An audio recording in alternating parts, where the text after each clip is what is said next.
জীবনে মোল্লাগিরি করতে করতে জীবনটা একবারে তস নস করে দিলাম। দৈনিক 4টা 5টা দাওয়াত খাওয়া একটা ময়ার মোল্লা কি জীবন কোলায়। মোল্লাগিরি কইরে আমার জীবনটা বরবাদ হয়ে গেল।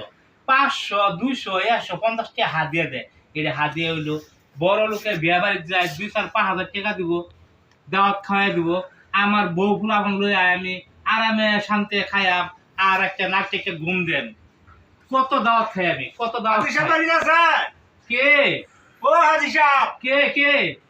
আরে আমি মিজান। ও উত্তরপাড়া মিজান ভাই। কি আছেন ভাই? আসসালামু আলাইকুম। ওয়ালাইকুম আসসালাম। কেমন আছেন ভাই? আলহামদুলিল্লাহ, আপনি তো ভালো আছেন? আলহামদুলিল্লাহ ভালো আছি। এই যে হুজুর খুঁজতাছি, হুজুর? দাওয়াত খাওয়াই লাগে তো। এই বসন্তী ইউনিয়নে আমার ছাড়া কোনো হুজুর নাই। হ্যাঁ, বসন্তী ইউনিয়নে শুধু আমি একমাত্র হুজুর, আর কোনো হুজুর নাই। বলেন পরে করলাম যে ওই হাজি সাহেবের অনুযায়ী আমি দাওয়াত কোন দিন কবে? এই সামনে শনিবারে দি। সামনে শোনা দেখি খালি আছে আচ্ছা কিনা। দেখেন, একটু দেখেন।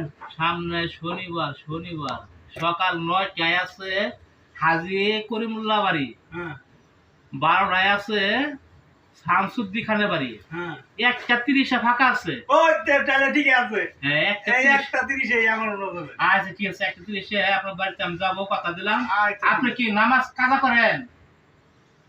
আমি জীবনেও নামাজ কাজা করি না। ওকে ওকে ওকে ওকে, আমি আপনার বাড়িতে যাবো, আমি আপনার বাড়িতে যাবো, আচ্ছা, আমি আপনার বাড়িতে যাবো এই শনিবারে দুপুর 1টা 30 মিনিটে। আচ্ছা, কথা কিন্তু এটাই রইলো। হ্যাঁ ফাইনাল। আচ্ছা তাহলে যাই আমি। হ্যাঁ, হ্যাঁ যাই, একটু খাওয়া আসসালামু আলাইকুম। খাওয়া একটু বাড়াই করে দিন। দেখুন লাগতো না। আচ্ছা আচ্ছা আচ্ছা ভাই। আচ্ছা তাহলে যাই, আসসালামু আলাইকুম। ওয়ালাইকুম আসসালাম, ওয়ালাইকুম আসসালাম, ওয়ালাইকুম আসসালাম।